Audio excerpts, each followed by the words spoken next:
The world's top students come to Mount Holyoke College to develop their voices and vision for the future. The Made Here series explores and celebrates the purposeful leaders and boundless learners who have walked through our gates. I hope you enjoy these Mount Holyoke stories. Hello, I'm joined for today's episode of Made Here by Suchi Saria, class of 2004. Suchi is a widely regarded academic scholar and scientist whose research has led to breakthrough next-generation medical tools. These tools use artificial intelligence to help healthcare providers detect diseases earlier and make the delivery of treatments more precise. Suchi holds the John C. Malone Endowed Chair at Johns Hopkins University, where she directs the AI Machine Learning and Healthcare Lab.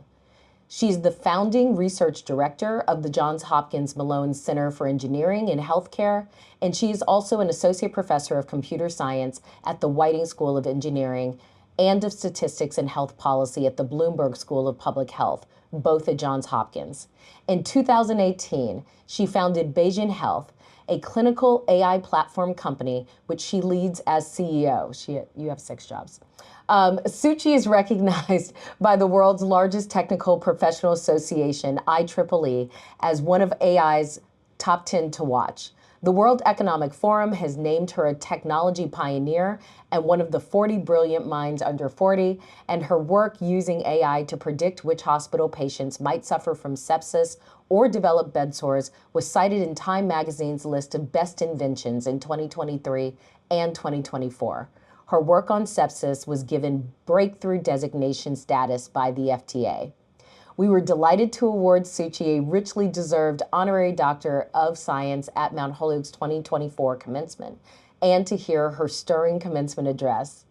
Suchi Saria, thank you so much for being with us today for Made Here. It's wonderful to have you. Thank you so much for having me. It's a real honor. Yeah, so tell me first, what made you choose Mount Holyoke? Where are you from? Where did you grow up? And what brought you to Mount Holyoke? Yeah, so I went to a boarding school in India, in Delhi. It was like a science feeder school. And you won't even believe, I didn't know Mount Holyoke was an all-women's college before I joined. Oh my goodness. And the way I made the decision was I literally looked at schools around the country in the US and effectively used the prospectus to identify schools that were both like highly recommended as academically rigorous, and the women appealed to me. They looked so confident, they seemed like they had it, and it just spoke to me. So it so turns out I applied to Mount Holyoke and a few other women's colleges alongside other technical institutions you might consider as leading in the country.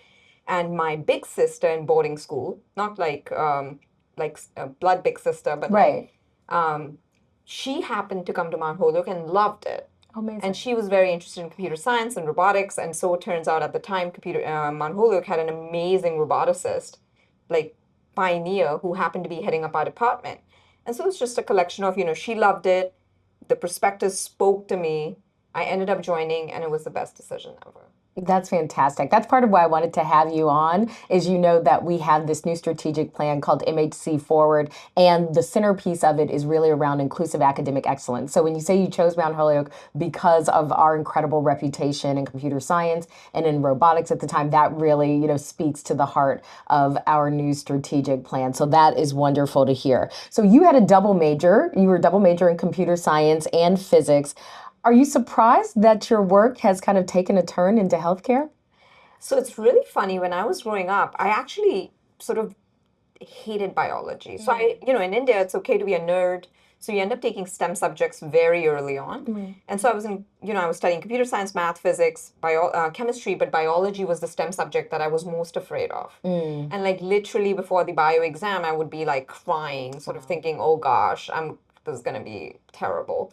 And then lo and behold, I'm in graduate school doing work in machine learning, AI, robotics, and I have this sort of what I call an early midlife crisis, where I felt like I'd spent all these years among some of the top people in AI, kind of had a seat at the front row, like working on cutting edge algorithms. But I felt like the best use we were making of it wasn't that satisfying. Like I was working with DARPA on this massive program called Kalo to develop cognitive assistant learning agents to build assistants.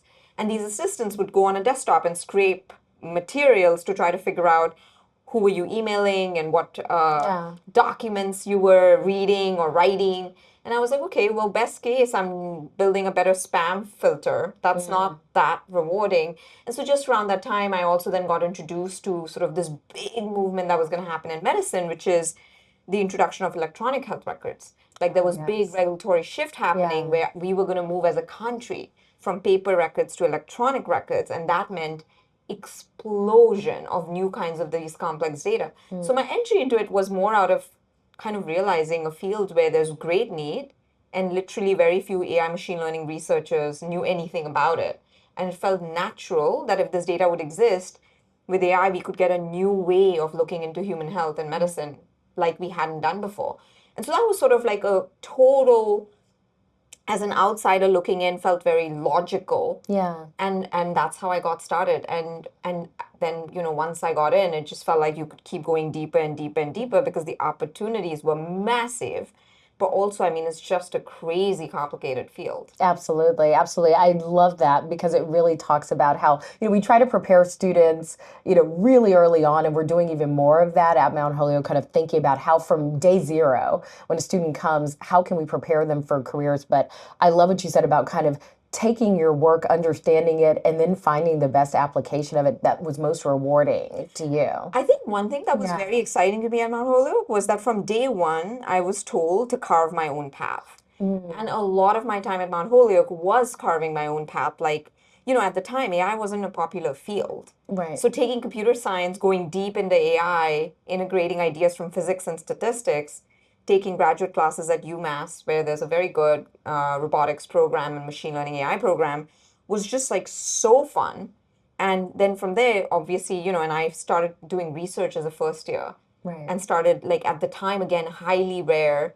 And so it was just like the idea of like, go where others haven't gone, the idea of figuring out what you need to do. You don't need to, like when people tell you that can't be done, that was Right. just something I felt like was taken off my vocabulary at Mount Holyoke. Because like I had several mentors who basically just said, who'd always just be like, sure, you can do it. Right. Sure, Why that not? sounds like a good plan. And that was really, really pretty pivotal for me in my training. That's fantastic. That's wonderful. So, one of the things that struck me about your story was that in 2009, when you started to digitize health records and use artificial intelligence to analyze those large data sets, as you just talked about, you got a lot of pushback, right, from doctors and medical researchers and hospital administrators. I mean, to me, it sounds very logical. There's this new regulatory period, there's going to be all of these big data sets, we need to analyze them. How did you handle that? Kind of the notion that not everyone was on board with what you considered to be this kind of big, bold, new idea. How did you handle that pushback? Yeah, I think one thing that really helps is to have mentors who also are bold, think big, and like have experience in life listening to no's many times. I felt like at Mount Holyoke, I certainly got that experience, but then it also helped at Stanford. I had an amazingly brilliant mentor. Her name was Daphne Kohler. And she was also in that position, she's won practically every award in our field. And she's this, she was also very familiar with the idea of like when others say no doesn't mean it's a real no. So it was a combination of spirits meeting with a very fantastic collaborator in medicine where like it was hilarious to me. Like I felt it was so logical. This data is going to show up. So we need to be able, like, we've got to be able to make sense of it. And then people who were in medicine or traditional like healthcare delivery thought diagnostics are typically blood-based diagnostics or devices. Right. Like software-based diagnostics are a funny thing. In fact, I'd say many people probably in traditional medicine still think of it as slightly quirky and quaint. But 12-ish years ago, 14 years ago, that was just like a what are we talking about? Right. But coming from my vantage point, it felt obvious. And so, the common things people would say is, well, the data in EMRs or electronic medical records or EMRs are completely terrible. They're so noisy, you will never succeed in pulling information up. But what helped me understand was I was like, well, but AI is very good at teasing information out of messy data.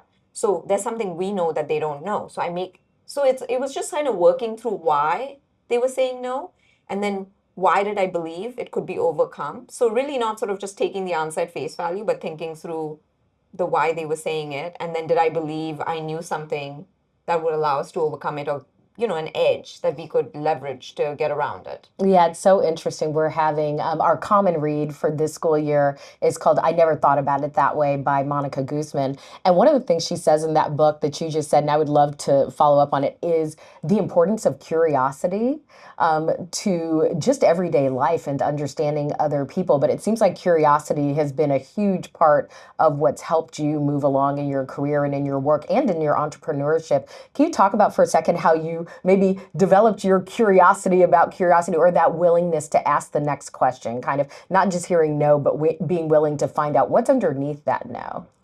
I guess one thing, this is just probably revealing too much on our podcast, but when I was a kid, my nickname was the Hindi word for stubborn. And apparently, which obviously as a kid, I like totally took offense to it. But like my dad used to say, or my mom used to say, that I sort of, didn't love it when people told me I wanted to do something and I couldn't do it. So I don't know if it's that genetic or that was just training in India, where it's just one of those very gritty environments where things don't just come easily. Like Yeah. it's just a tough environment, and to survive and survive as a girl, Yeah. you have to sort of just take matters in your own hands. Like, for someone like me who wanted to study abroad, like I was, or like study robotics, like those were completely not like done things or common things. Right. So it felt from a very young age that like, if I wanted to get anything done, I'd have to take matters in my own hands. Yeah. And if I had to take matters in my own hands, that meant I'd have to investigate, constantly be investigative, because I can't take people at face value. Right. So I think what felt very painful as a child turned out to be a blessing, because it was years of training in needing to fend. That's right. And then that just became curiosity all around, because like, my team at Bayesian, they'll often say like, they've all gotten trained in this now. They're like, just because it can be done doesn't mean we can't do it. I mean, we're just Exactly. used to the idea of constantly making breakthroughs, so this is just what we do, which is so lovely to I hear. love that your curiosity led to that breakthrough mindset, and a breakthrough mindset for your team. Yeah. Too, that just because no one has done it yet doesn't mean it's Yeah. yet. Right. Exactly. Yes. Exactly. Yes, I love that. So let's talk about artificial intelligence, because this is something that is on everyone's mind. I mean, people are giving whole inauguration addresses, college and university presidents, about AI, and everyone's talking about it. And obviously, there's some fear, and I think there is some worry. I mean, you hear people talk about AI replacing humans in medicine, the arts, scientific research. So would you counter those worries, or what would you say to people who maybe don't know a lot about artificial intelligence that are kind of in that wait and see mode? Yeah, I think we can just go back to history for lessons here, right? Like when you look at a field like agriculture, we didn't used to have tractors or tools, and we'd go try to till with our hands all day, and that was really labor intensive, and it really dramatically limited how much we could produce. Right. And once we started having machines to be able to till the soil, to spread fertilizers, to be able to harvest, suddenly farmers became way more productive, and our ability to produce exploded. It also meant that some people who were farming now moved on to other careers, Right. perhaps in technology, perhaps in other areas. I think so. In sort of one example is just looking back at sort of the evolution in the industrial evolution around agriculture. Right. And so I kind of think of it as the same thing across every profession. AI done right gives you access to brand new sets of tools that makes you as an individual way more effective. Whether it's in, writing a book, becoming better, imagining with a sounding board, or I'm writing poetry, imagining with a sounding board, or whether I'm giving a presentation, helping me draw artwork for it better, faster, or if I'm doing medicine and practicing medicine, ultimately I'm investigating and I have limited time. And this person, there's so much data on their clinical history. If there's a way to cull through their data record, make sure I don't miss anything critical, highlight anything that is key and crucial and important, find me relevant state of the art. Like the rate at which scientific literature is like it's growing so fast, our ability to pull relevant bits from it quickly is so important, and then making sure we're making the best decision.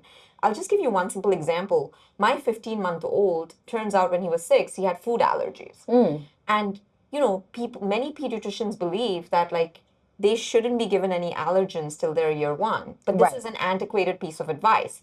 Turns out in recent years, there's been a bunch of studies that have shown that the best way to cure kids of allergies is to microdose them with those allergens. And literally the only way we knew this is because we were curious. Once we found out, we started reading the literature. We pulled out studies on what studies have been done on various allergens, what did microdosing look like, and how could we do this. And now my son is completely fine. He doesn't have Wow. any of these allergies. But it's hard because these pediatricians, they learned what they learned in school, but the medical literature is updating daily. That's right. It's hard to keep up. But this is the kind of scenario where if you had a smart assistant who was culling the literature, giving you latest up to date, helping you understand kind of what to trust and what, how to use that, I mean, that's very feasible. It absolutely is. So I hear you saying that we shouldn't be fearful of artificial intelligence, but see it more as a way for us to evolve than something that will Reimagine. replace Like, us. as we get new tools, we want to be constantly reimagining how do we, use it, like the internet. And we've all experienced it, right? Like the internet was a brand new in our lifetime, a new thing that's changed the way we live. Cell phones, Right. brand new thing that's changed the way we live. Calculators, a little bit more antiquated, but changed the way we did complicated mathematics. So in that sense, I think of AI as just the next evolution. It's like a set of really useful tools that helps you synthesize lots of information, brings that information to your fingertips, and helps you in like real-time decision making. And our AI is mature in some places, but it's building really fast. So I think to me, like reimagining our role in society in different areas as AI gets embedded feels like a very exciting opportunity of growth. It really does. It really does. So let's kind of shift. It's adjacent, and you've talked about it a little bit. You're not just a scientist, but you're also an entrepreneur. So can you talk to us a little bit about what kind of stirred in you the idea that you would create your own company, that you would create Bayesian Health? What gave you that inspiration, and what does it mean to you to be an entrepreneur? Yeah, I actually feel like being an entrepreneur doesn't feel that distinct from being a scientist. Sort of, as a kid, the way I always thought about it is we want to do good in the world. We want to leave the world in a better place than where we found it. Part of leaving it in a better place is making an impact. And making an impact comes from finding a problem that is broken and fixing it, doing something about it. So the science is the first part, which is you find a problem and then you're studying why is it broken? What do we do now? What can be done differently? And then once you see that you can do something differently, the natural next step is to figure out how to do it at scale. So to me, it was one very natural continuum. And it just feels such a powerful superpower. Like, to be able to just find big, hard problems and solve it, what gets cooler than that? And so I think it feels like a continuum. And I've sort of tried to, all my students or postdocs or mentees, folks I've worked with over the years while at Hopkins, at Stanford, at Mount Holyoke, I've always sort of said, don't think of this as like you're a professor or you're going to go into research and then or you're going to go and become industry. Like instead, think of it as what is your mission? What are you trying to accomplish? And then what's the best avenue for accomplishing it? And then there are different stages and places that have different resources that enable you to take that idea to completion. I love that. I think it's one of the things that we used to ask, when you would meet a little kid and you go, well, what do you want to do? And the firemen, I want to be a teacher. And I started asking my nieces and my nephews when they were probably 3 or 4, and this would be after school as I'm picking them up. So what problems did you solve today? I love that. And it would be so interesting, the things that they would say. So they would say things like, someone in my class keeps getting at the back of the line. And so I decided to bring them to the front of the line with me. And so I would, so what did that mean for you? And it just meant that they like to help people, right? And so later, hopefully that could be a revelation to them about what kind of things they want to do in the world. But I think we have to ask young people, even people who are starting college now, what problems do you want to solve, or what makes you feel, when do you feel like you have the most purpose? What are the things that you've done over time where you feel like you have the most purpose?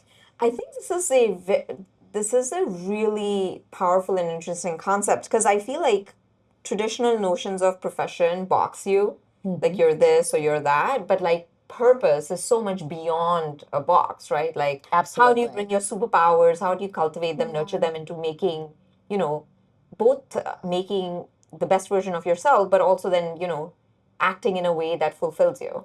Yeah, I was talking with a group of students yesterday and they were asking me about the difference between being a lawyer and what I do now. And I said, to me, it's all the same thing because my purpose was always to open the doors of opportunity for more people. So whether I'm doing that as a civil rights lawyer or I'm doing that as, as a law professor or now I'm doing it as an academic leader, it's still all the same. It's my purpose is the same regardless of kind of how I'm living it out at the moment. Makes so much sense. Yeah, no, it really, really does. So you talked to us in your commencement address, which I have to say was one of the highlights of commencement for me this past year was seeing you give your address and seeing the eyes of our students just get wider and wider as they realize, the amazing things that you've accomplished in what's a pretty short amount of time out of college. So you talked about in that address how large data sets help you to protect people from things like sepsis. And you shared a little bit of that story with them. So can you tell us a little bit about how how the work around sepsis really became central to what you do? Yeah, absolutely. So for those, so I shared a little bit during commencement for the listeners who don't know what sepsis is. Sepsis is basically a syndrome. Effectively, it's a person who can get an infection. Your immune system often comes to bear to start fighting when it sees that there are external organisms attacking your system. But in this case, your immune system starts overreacting. And in the overreaction to tackle the infection, it starts actually attacking your organ systems. And if you don't manage it or control it in a timely fashion, it can, organ systems can start failing, the person can get in a state of shock and unfortunately die. And this all happens really, really fast. So there's literature showing that every hour in Wow. sepsis of earlier treatment is associated with very meaningful 8 to 10% increase. Delay is related to 8 to 10% increase in mortality. Wow. And once you're in a state of shock, mortality rates are something like 1 in 3. So really high. I also lost my nephew to sepsis. So I'm intimately familiar with the condition and sort of how quickly, something that was never a thing you thought about becomes a reality. Yeah. And I happened to be doing research at Hopkins in, through our lab. Like we were working in a number of different disease areas all around building AI to tackle different problems and different, problems of earlier detection, problems of targeting treatments, problems of knowing which patients are going to be responsive to certain diseases or not, problems of monitoring disease progression at home, like really disparate problems. Sepsis happened to be one of the areas where it's a class of problems where early detection is very crucial. And I felt that AI had a very important role to play. Why? Because we have all this data now, which is running through our system, it's sitting there. So if AI could be looking at it, like today's standard of care, when physicians suspect sepsis, they will order a test. Right. And then they start treatment.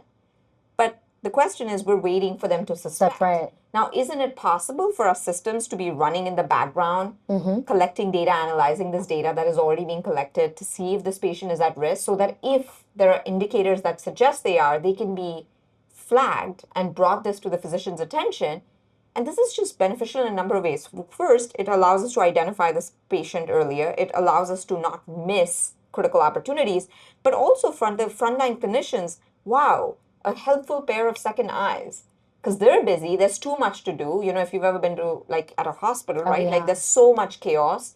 You're often multiplexing between many patients. There's a lot happening really fast. So it's just a win on both sides.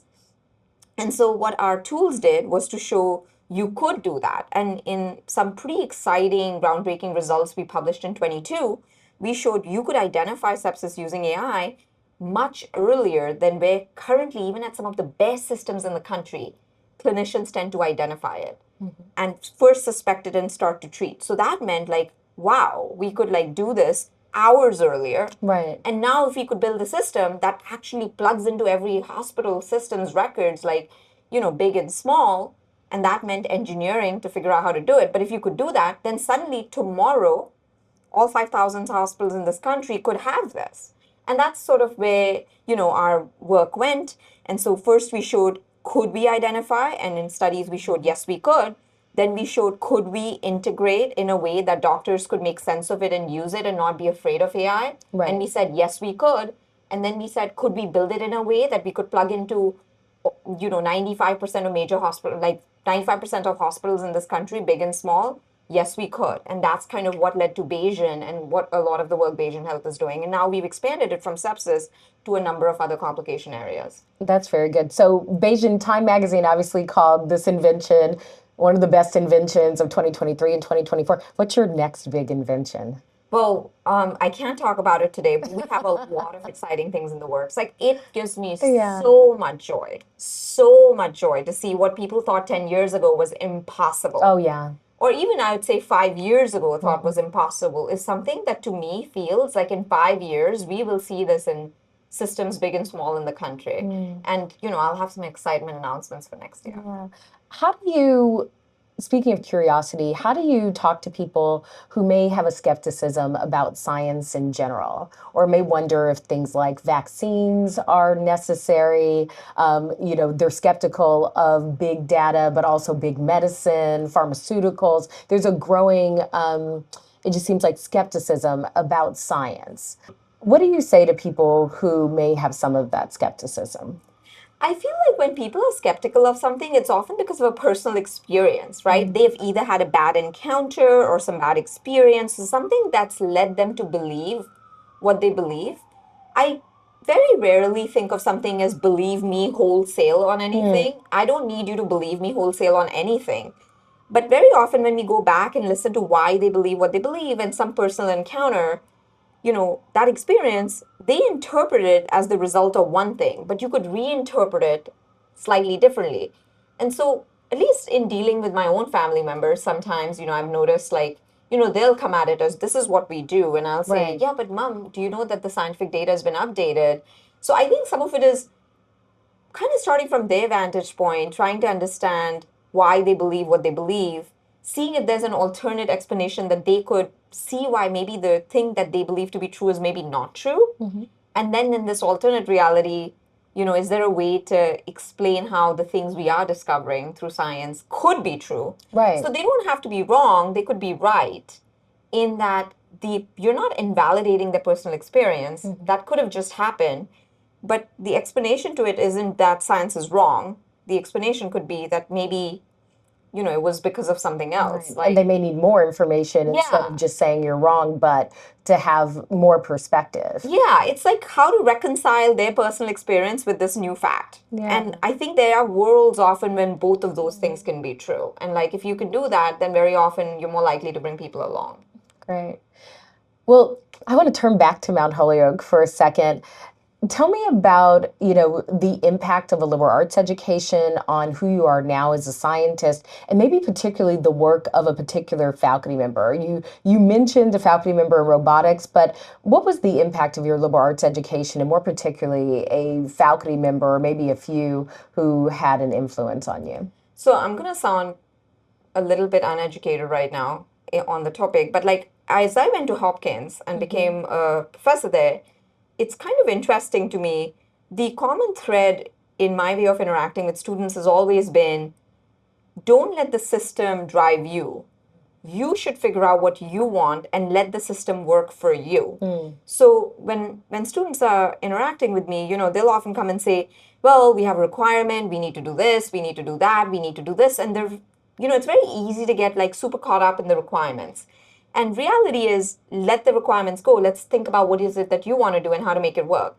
So to me, what was really lovely about Mount Holyoke was this encouragement of broad curiosity, like which is just like, at a place like Hopkins, I encourage all my students, and they're amazing, they're brilliant, and they do that. course, yeah. So in some sense, I almost feel like education needs to start more from a stance of, finding purpose and then working backward to enable you to learn what's needed to get that to happen. And I felt like Mount Holyoke did that for me. Now, there are some things I wish I had done more of. So, as an example, I didn't spend enough time really becoming a better writer. Oh, But good writing is such an important skill. absolutely. It's like one of the most fundamental skills. It's funny, people often joke around. They say, well, now that we have Chat GPT and AI, maybe writing is no longer a good skill because Anyone it'll can do just that. produce it. But Yes. when I read most writing that comes out of Chat GPT, I feel like it's not very original. No. It's pretty like, it sounds like kind of a middling, like, Everything sounds like a form letter to me when yeah, it's produced by exactly. ChatGPT. Exactly. So to me, it feels like, good writing is so much more about understanding your audience, articulating, you know, catching, influencing, catching the right moments to, get your ideas heard. It's just so much more. And I wish I had spent more time on it, Yeah, as an example. I love But that. yeah, I really, really love my time at Mount Holyoke. And like sort of that natural, push to figure out what you want to do, everything is possible, was just like the thing that just spoke to me. Curiosity, purpose, encouragement of, being able to break barriers and go where no one else has gone and do what no one else has done, I think is really important. So do you have a favorite Mount Holyoke memory? Oh, and I never responded to your point about professors. Oh my gosh, I Yes. have like so many. Yes, favorite So, professor. so I'm gonna be not very like I'm gonna do three if you don't mind. No, no. So the first one was Professor Paul Dobosh. Yeah. Like literally, he got me Lego Mindstorm kits, which now people probably play with in the sixth grade or seventh grade. But I hadn't. Yeah. I mean, I played with it a little bit, but not that much. But he brought me a huge number of sensors that are programmable. Oh my And goodness. I would just literally, instead of going to parties, and I'm going to sound awful right now, on Friday and Saturday, spend it in his office. He just gave me the keys to his office. And I would just be like programming It's it to amazing. build like really fun robots that did things. And sometimes he'd come over on Saturday or Sunday he'd be curious to see what I'd built. Because I'd be like, hey, I built this super cool thing. So for me, like that Wow. was like my first version of remembering pure child's delight. Like he was just as delighted by my very simplistic, but at the time I thought the coolest ideas as I was. So that was really lovely. The next person was Professor Claude Fenema. He was, he had helped build Shaky, which was one of the very earliest robots in the field.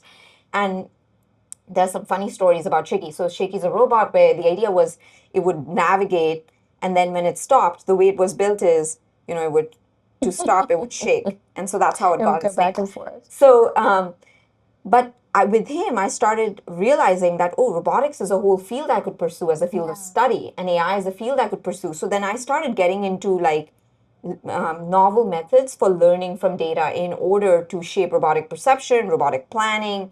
And so he basically, like, he basically, like, I had opportunities to transfer and this, that to other institutions, but because of my connection with him, his experience in the field, and the amount of like mentorship I got, I was like, I'm hooked. It was amazing. So I spent a lot of time with him, and that's how I got a ton of these very early opportunities, which are very hard to get. Like I was at IBM Research at the time. Undergrads very rarely got to do AI research. I was one of four selected nationally. That's I got like a Microsoft full scholarship. Again, very important for my parents in India, who couldn't afford that full. Exactly. And so there were all these opportunities I got because of that. And then the third person was Janice Hudgens. She was in physics. And she similarly was one of those people where she was this very powerful, amazing, I don't know if she's going to love me saying the sassy, like female professor. And like, she was just like ultra cool. Yeah.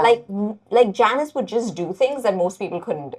So I would always think of it as like, and Janice thought I was cool. So I was like, good, I have an endorsement. I think I I I love can do that. this. So anyway, those are three very easy memories I remember from school that was very important in shaping my early confidence. That's really, really incredible. I love to hear people talk about the professors that inspired them because, as we know, both as academics, I mean, that's why we do it, right? Is that hopefully there's just one or two students every semester that look at us and go, that's something that would be great to do, or I found my purpose, in this class. So that is incredibly inspiring. Okay, so now it's time for the Made Here questionnaire. Okay.